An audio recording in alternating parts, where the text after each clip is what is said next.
En este episodio vamos a explorar qué significa ordenar según Bert Hellinger, qué pasa cuando alguien ocupa un lugar que no le corresponde y cómo ese desorden se manifiesta en síntomas emocionales o incluso en tu economía o en tu lado más físico. Mencionaremos ejemplos: el hijo que se convierte en el marido emocional de mamá, la mujer que no logra sostener una relación porque busca inconscientemente sanar el abandono de generaciones anteriores, el nieto que carga con la sombra de un abuelo excluido, o la abuela que al constelar su historia empieza a liberar no solo su vida, sino la de sus hijos y nietos. Así que empecemos.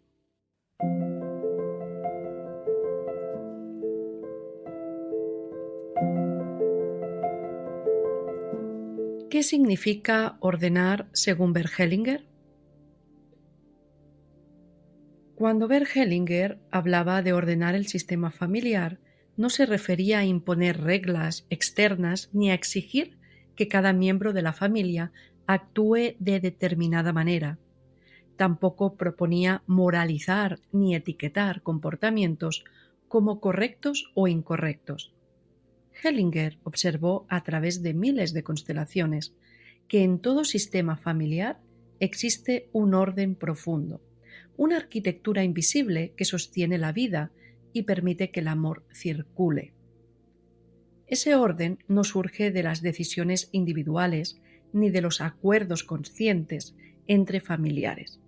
Es algo anterior, más profundo, y responde a las dinámicas que rigen la pertenencia, la jerarquía y el intercambio en los sistemas humanos.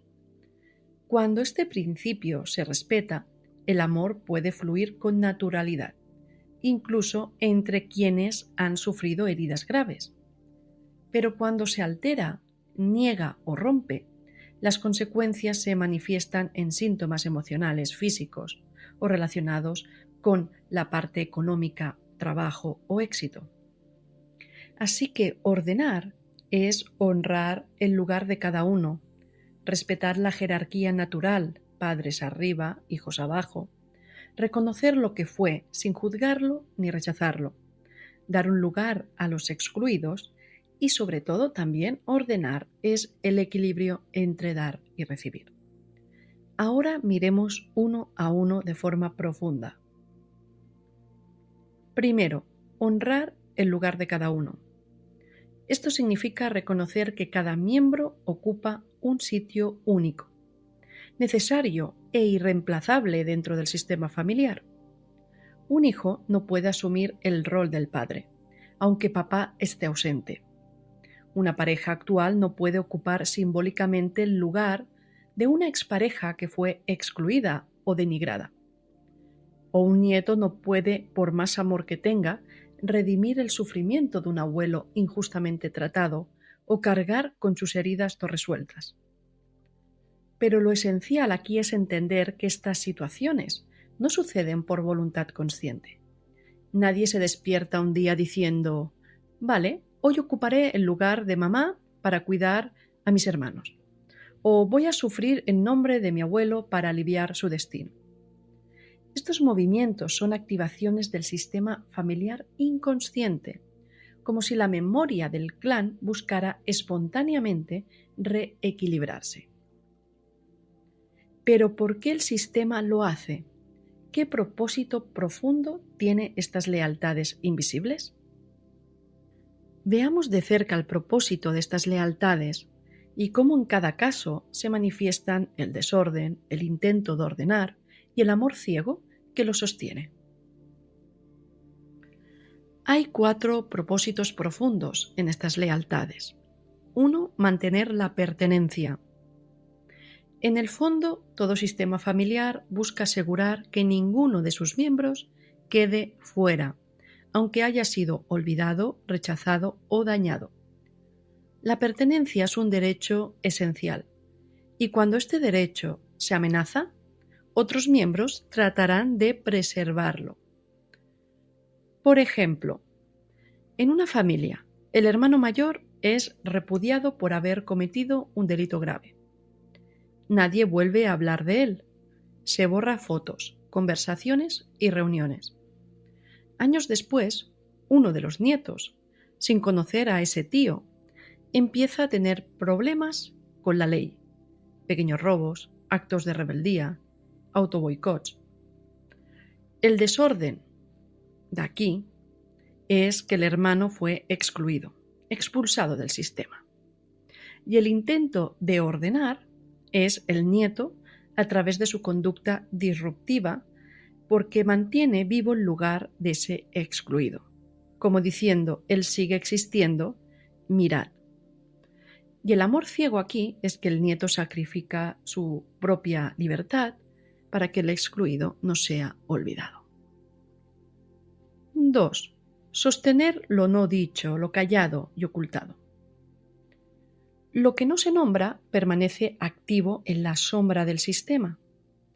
El silencio no borra, solo desplaza, lo posterga.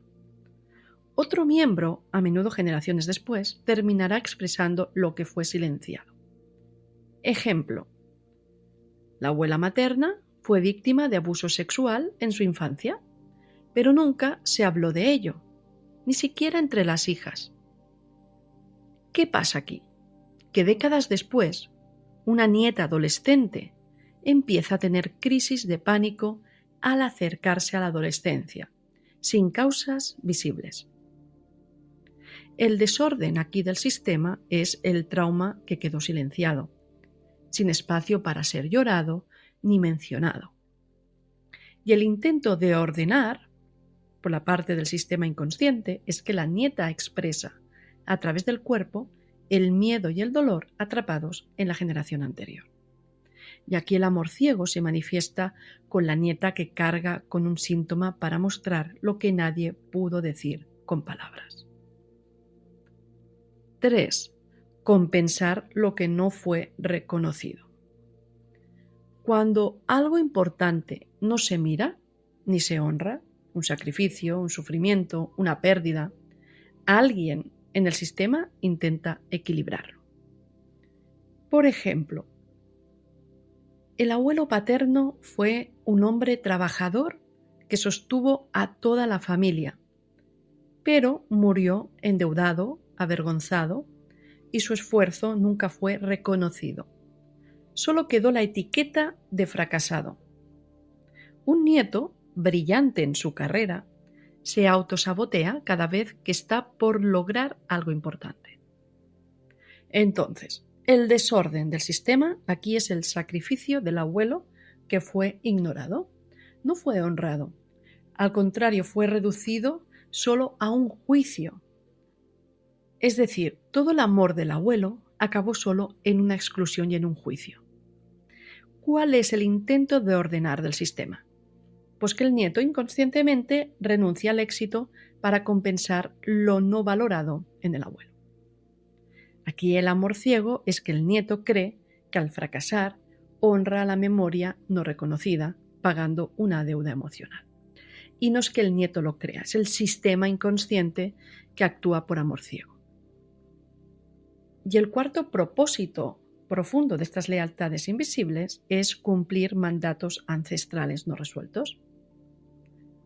En cada sistema circulan frases invisibles, mandatos heredados, que condicionan las decisiones de los descendientes siendo leales de forma inconsciente a creencias muy arraigadas.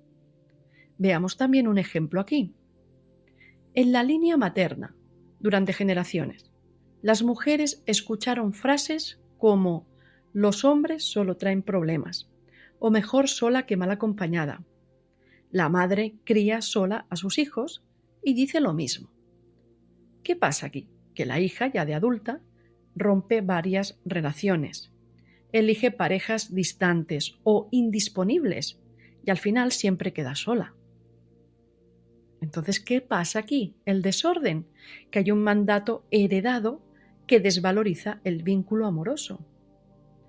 Y el intento de ordenar el sistema es que la hija cumple con el mandato para seguir perteneciendo al linaje femenino. Al final, lo que pretende el sistema es que tú pertenezcas. Por eso, la parte inconsciente hace que seas leal a esa creencia arraigada, porque está asociado a pertenencia. Entonces ahí está el amor ciego. Sacrifica su propia posibilidad de amor pleno para seguir siendo leal a las mujeres de su familia. En este sentido, la lealtad inconsciente no es ni buena ni mala. Es un intento de preservar el equilibrio del sistema, aunque lo haga a costa de la libertad y la felicidad del individuo. Desde la mirada sistémica, ordenar no significa culpar a nadie, ni reprocharle su lugar, sino ver estas dinámicas con claridad, comprender que son movimientos de amor ciego o amor no consciente y devolver a cada uno su lugar con respeto.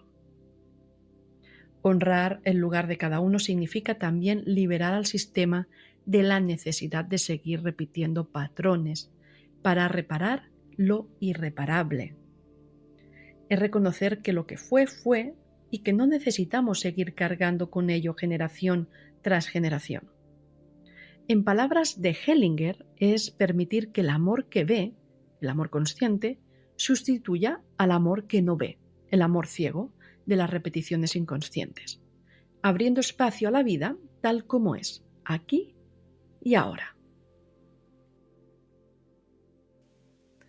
Segundo aspecto de ordenar el sistema familiar. Respetar la jerarquía natural. Esto implica aceptar que quienes llegaron antes ocupan un lugar anterior a quienes llegaron después. Los padres dan, los hijos reciben.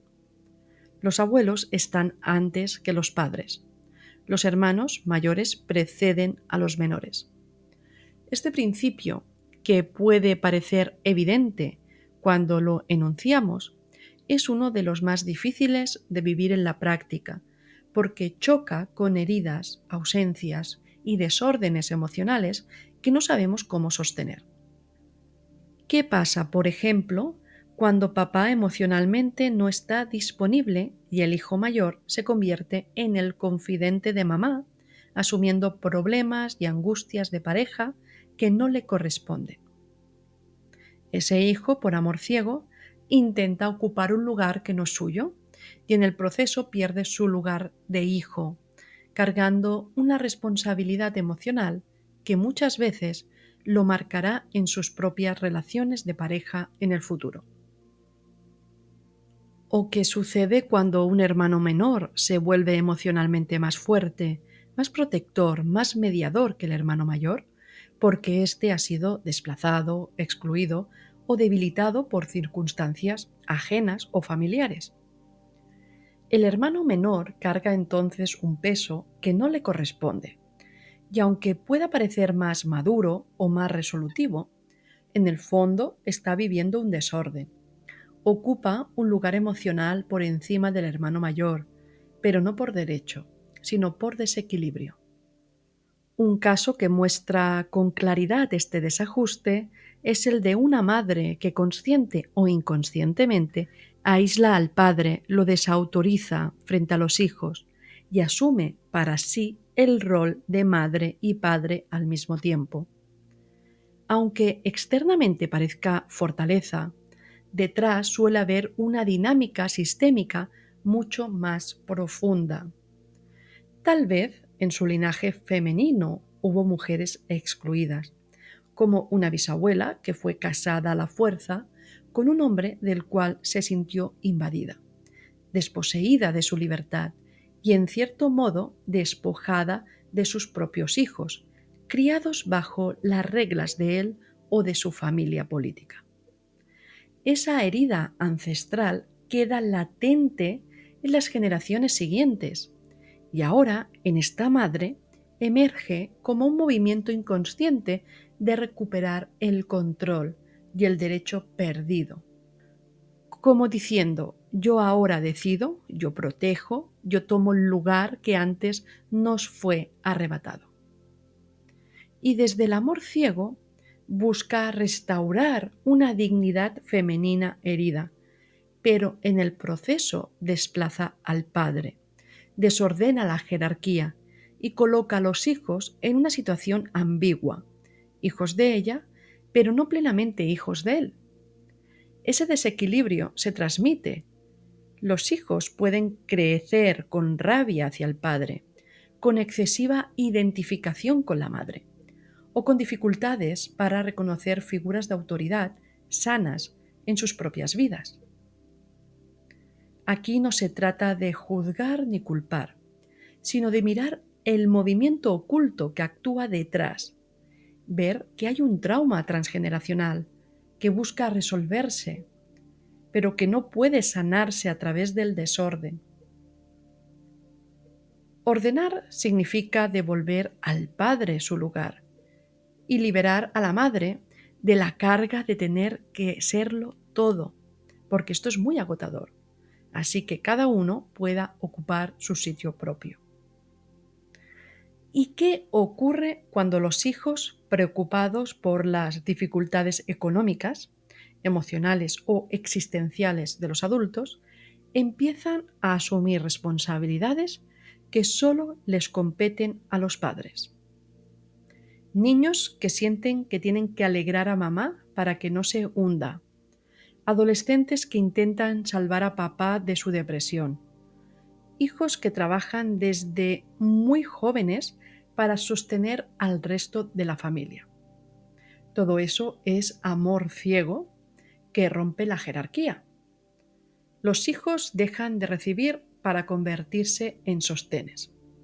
Y ese peso suele generar angustia, sensación de vacío, rabia inexplicable, desorientación vital o incluso fracaso repetido en áreas donde, sin saberlo, siguen cargando algo que nunca les correspondió. Así que respetar la jerarquía no significa imponer autoridad ni exigir una obediencia ciega, que muchos lo han creído anteriormente, sino que significa reconocer que hay un flujo natural de dar y recibir que permite que la vida circule con salud. Así que cuando los hijos reciben de los padres, pueden crecer. Cuando los padres asumen su propio peso, los hijos quedan libres. Cuando los mayores ocupan su lugar, los menores pueden ocupar el suyo. Ordenar el sistema desde esta perspectiva significa devolver esas posiciones a su sitio, que cada uno pueda asumir la dignidad y la responsabilidad que le corresponde por su lugar, ni más ni menos. Así, lo que antes era peso se transforma en fuerza. Pasemos ahora a hablar del tercer aspecto de este orden del sistema familiar, y es reconocer lo que fue sin juzgarlo ni rechazarlo. Y este es quizá uno de los gestos más necesarios en el camino de ordenar. Como explica Bert Hellinger en El manantial no tiene que preguntar por el camino, dice así: cuando algo es mirado tal como es, desde una actitud de asentimiento, se integra en el alma. Lo que es rechazado queda encadenado. Aquí, asentimiento es una palabra clave en su enseñanza y no significa resignación ni perdón superficial, sino decir sí a lo que fue, reconocerlo tal como sucedió, sin exigir que sea distinto, sin moralizarlo, ni negarlo, ni desear cambiarlo. Es un gesto profundo del alma. Y no se trata de justificar, ni minimizar, ni embellecer lo que pasó, sino de poder mirarlo con una conciencia que ya no necesita dividir entre buenos y malos, culpables e inocentes. Significa mirar de frente lo que sucedió, las traiciones, los abandonos, las pérdidas, los abusos, los errores graves, sin pretender que no existieron, pero tampoco sin levantarnos como jueces.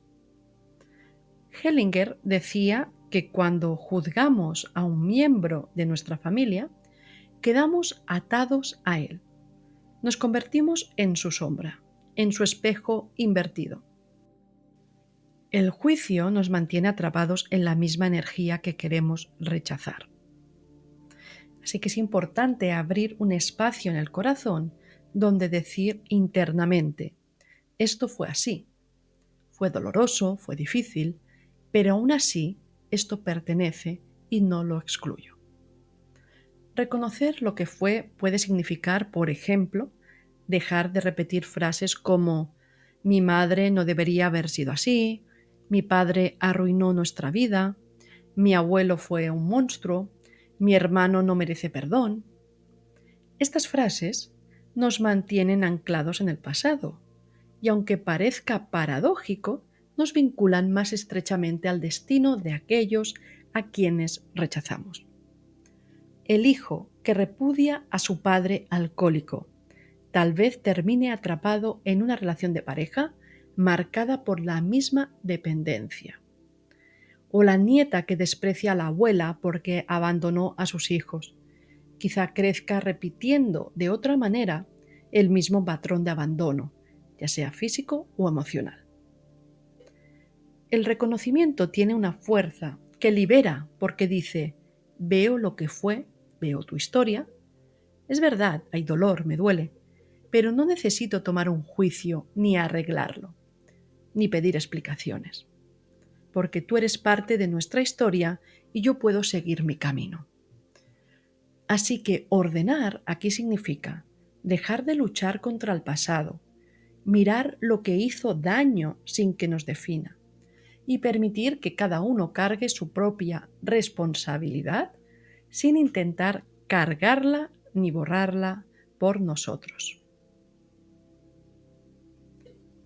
Veamos ahora el cuarto aspecto de ordenar, y es dar un lugar a los excluidos. Y este es uno de los movimientos del alma más precisos en el proceso de ordenar el sistema familiar. ¿Quiénes son los excluidos?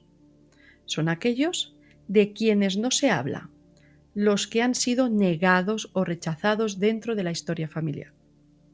Por ejemplo, un hijo no nacido por aborto o muerte temprana, un tío alcohólico del que se siente vergüenza, una abuela tachada de loca, un padre biológico que fue borrado tras una separación, una expareja importante que fue fundamental en la historia, pero quedó fuera del relato, un ancestro que murió violentamente y cuyo nombre no se volvió a pronunciar. Pero atención, esto no significa que cada tío alcohólico haya sido excluido, ni que cada expareja deba quedar incluida explícitamente en la memoria familiar. No nombrar a una expareja, por ejemplo, no significa necesariamente exclusión. A veces una relación termina, se cierra bien el ciclo, la vida sigue, y no queda un impacto sistémico pendiente. Y esto es importante discernirlo, porque si no ya me imagino todo el mundo intentando incluir a un tío, por ejemplo, que ha bebido más alcohol de la cuenta. Hay que entender el contexto. Esto es importante. Así que la exclusión de la que hablamos aquí no es literal ni formal, sino es una herida en el alma familiar, un corte, un rechazo, un silencio cargado de juicio o de miedo que deja huella en los vínculos. El orden aquí significa algo muy simple y muy profundo a la vez. Reconocer que todos, sin excepción, tienen derecho a pertenecer. No importa si fueron rechazados, si actuaron mal, si provocaron dolor, si ya no están. Al final, pertenecen y su exclusión genera un vacío en el sistema. Y este vacío no se queda quieto. El sistema buscará llenar ese hueco, muchas veces haciendo que otro miembro, en otra generación, lo represente inconscientemente, cargando obviamente su destino, su sombra, su sufrimiento. Pongamos un ejemplo, una madre que tuvo un aborto espontáneo en secreto, del que nunca habló ni siquiera con su pareja. Décadas después, uno de sus hijos comienza a experimentar una tristeza profunda e inexplicable, un sentimiento de no tener lugar, de ser invisible. En una constelación o en un trabajo de reconocimiento interno, cuando se le da un lugar a ese hermano no nacido, cuando se le puede decir, tú también eres uno de nosotros, tú tienes tu lugar, la energía del sistema cambia. Ya nadie necesita cargar esa ausencia. El hijo puede ocupar su sitio y el hermano no nacido queda en el lugar que le corresponde y no en un olvido, pero tampoco es una carga. Como dice Hellinger, todos tienen el mismo derecho a pertenecer. Así que dar un lugar a los excluidos no es solo un acto simbólico, sino algo sanador y muy importante. Y veamos ahora el quinto aspecto o propósito de ordenar el sistema, y es el equilibrio entre dar y recibir. Este es uno de los pilares fundamentales del orden en el sistema. Sin este equilibrio, incluso cuando se han respetado los lugares, las jerarquías, y se ha reconocido a los excluidos, las relaciones pueden quedar atrapadas en dinámicas de deuda, sacrificio, resentimiento vacío.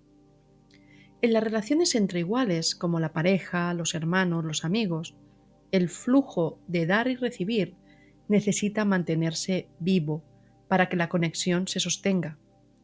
Si uno da constantemente y el otro solo recibe, aparece un desequilibrio que pesa. Uno siente deuda, el otro superioridad, y la relación empieza a agrietarse. Esto no significa que siempre debamos devolver exactamente lo mismo, pero sí que haya un movimiento natural de reciprocidad. Una sonrisa que despierta otra sonrisa. Un cuidado que inspira otro cuidado. Una generosidad que circula.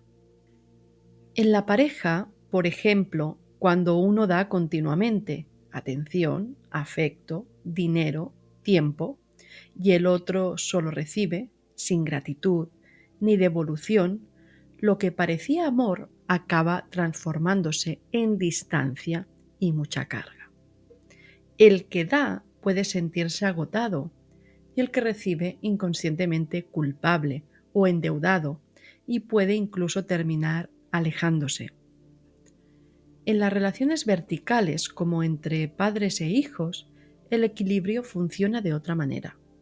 Los padres dan, los hijos reciben.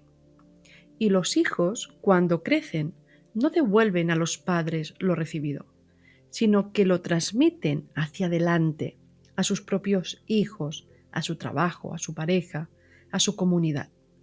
Cuando un hijo siente que debe compensar a los padres por todo lo que hicieron por él, o cuando unos padres exigen devolución emocional, financiera o de cuidado permanente, se rompe este orden natural y el amor se convierte en obligación o peso.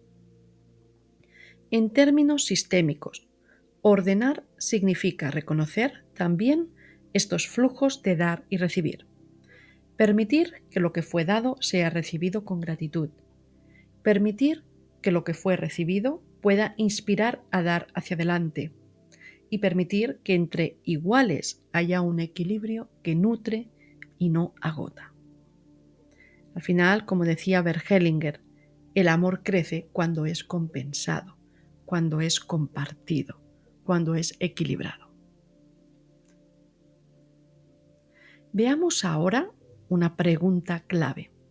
¿Por qué es importante ordenar el sistema familiar y qué se observa cuando lo hacemos? Primero, ordenar no significa que mágicamente todos los miembros cambien, ni que el pasado se vuelva perfecto. Significa algo mucho más profundo y sutil. Es ordenar las memorias que vienen cargándose de generaciones. Veamos dos ejemplos para entender mejor. Ejemplo 1. La mujer que constela su tema de pareja. Una mujer viene a constelar porque no logra sostener relaciones de pareja. Siempre termina sintiéndose sola, no vista y cargando con todo. O bien elige parejas ausentes, frías o emocionalmente indisponibles. En la constelación lo que aparece no es solo el tema de pareja. Aparece la línea femenina detrás de ella. su madre, que emocionalmente estuvo ausente porque cargaba con su propio dolor de abandono, y su abuela, que vivió un matrimonio impuesto, donde nunca tuvo voz ni pudo ocupar su lugar como madre plena. La mujer descubre algo crucial. Su carencia no viene solo de mamá, sino de una cadena de mujeres donde ser madre fue imposible, por trauma, abuso, abandono o vergüenza. Así que no solo que mamá no supo cuidarla, es que mamá ni siquiera había sido hija para poder convertirse en madre. Entonces, ¿qué pasa en la constelación? Ella reconoce que mamá no me lo pudo dar. No fue porque no me quería, sino por sus propias heridas. No puedo cambiarlo, pero puedo dejar de esperar que ella sea distinta. ¿De acuerdo? Hemos visto anteriormente esos 5 principios base de ordenar el sistema familiar. Entonces se aplica aquí. Y este reconocimiento no hace que cambie la madre. Mamá puede seguir quejándose, evitando el contacto o incluso negando cualquier problema. Pero, y aquí está la clave, la hija empieza a soltar la expectativa, el reclamo, el vacío que intentaba llenar con sus parejas. Ya no necesita buscar un hombre que le haga de papá o mamá. Ya no necesita mendigar amor. Y empieza a abrirse a relaciones adultas, donde puede dar y recibir desde un lugar más libre. ¿Qué se libera aquí al ordenar? Pues que hay menos lealtades ciegas. Deja de repetir el destino de mamá y de la abuela y puede amar sin abandonarse. Hay más espacio interior para elegir. Tiene permiso interno para decidir a quién ama y cómo, no desde esa carencia, sino desde un estado de conciencia más despierto. Y sobre todo tiene más capacidad para soltar ese dolor tan grabado dentro de ella. ¿Qué pequeños cambios externos se podrían ver aquí, en este ejemplo? Pues que tal vez mamá esté menos tensa sin saber por qué. Tal vez ella sienta más calma cuando la llama por teléfono o cuando la va a visitar. O a veces no cambia nada afuera, pero por dentro cambia todo, porque su alma ya no está atrapada en la espera. Veamos ahora el ejemplo 2. Y esto tiene que ver con cómo afecta ordenar el sistema familiar cuando quien lo trabaja es una abuela. Cuando una abuela viene a constelar porque ve que en su familia se repite un patrón, por ejemplo, su hijo siempre está en problemas o no sabe cuidar bien de su propio hijo, es decir, del nieto de la abuela, no está constelando solo para ella, está tocando el campo entero. En las constelaciones familiares no trabajamos solo con individuos, sino con sistemas. Cuando ella ordena su propia posición como hija de sus propios padres, como madre de su hijo, como abuela de su nieto, y se reconocen las exclusiones, los desórdenes, las lealtades ocultas, algo en el campo se libera para todos. ¿Cómo afecta esto a los descendientes? El hijo, es decir, el padre del nieto, empieza a recibir menos peso inconsciente. ¿Y por qué? Porque cuando la madre, la abuela, toma su lugar como madre y ya no ocupa lugares de salvadora, sustituta, reparadora o víctima, el hijo queda más libre para asumir su propia vida, sus propios errores y su propia responsabilidad. A veces esto se traduce en pequeños cambios. Por ejemplo, menos conflicto, más autonomía, menos necesidad de sabotearse. A veces simplemente deja de haber tanta carga en la relación, aunque el hijo siga su camino. ¿Y cómo afecta al nieto esto, el hijo del hijo? Pues también se beneficia porque cuando el sistema se ordena, deja de haber compensaciones invisibles que lo empujan a repetir desórdenes de generaciones anteriores.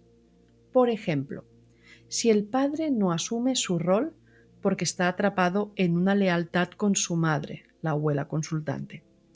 Al liberarse ese lazo, el nieto deja de estar tan atrapado en la carencia paterna. Puede haber más espacio para que él crezca como hijo, no como sustituto emocional ni como portador del desorden. ¿Y qué no significa todo esto? No significa que la abuela pueda cambiar a su hijo o nieto. No tiene ese poder. No significa que el hijo vaya a convertirse en un padre ideal, ni que el nieto deje de tener problemas de un día para otro. Pero sí significa que las cargas que antes empujaban desde el inconsciente del sistema se detienen o se suavizan. Y aquí el campo deja de pedir compensación. Y eso genera alivio, espacio y oportunidades de movimiento donde antes solo había repetición. Este es un tema muy importante. Y hasta aquí llegamos hoy, con este recorrido profundo por el orden en el sistema familiar. Si algo de lo que escuchaste te tocó, si sentiste que hablábamos de ti o de tu madre, de tus abuelos, es normal. Basta con empezar a mirar esto. Y siempre puedes hacerlo con nosotros y ponerte en contacto conmigo misma, Marta. Te acompaño. Puedes escribir a ilustreambar@gmail.com. En el próximo capítulo de esta serie vamos a profundizar en cómo el alma familiar guarda las memorias no dichas, no mencionadas, como los secretos y los silencios de una generación, cómo se transforman en síntomas, bloqueos o repeticiones en la siguiente. ¿Y qué significa realmente abrir espacio para que esas memorias encuentren descanso? Así que te espero allí para seguir caminando juntos en este viaje hacia el corazón de la familia, hacia el amor que ve y libera.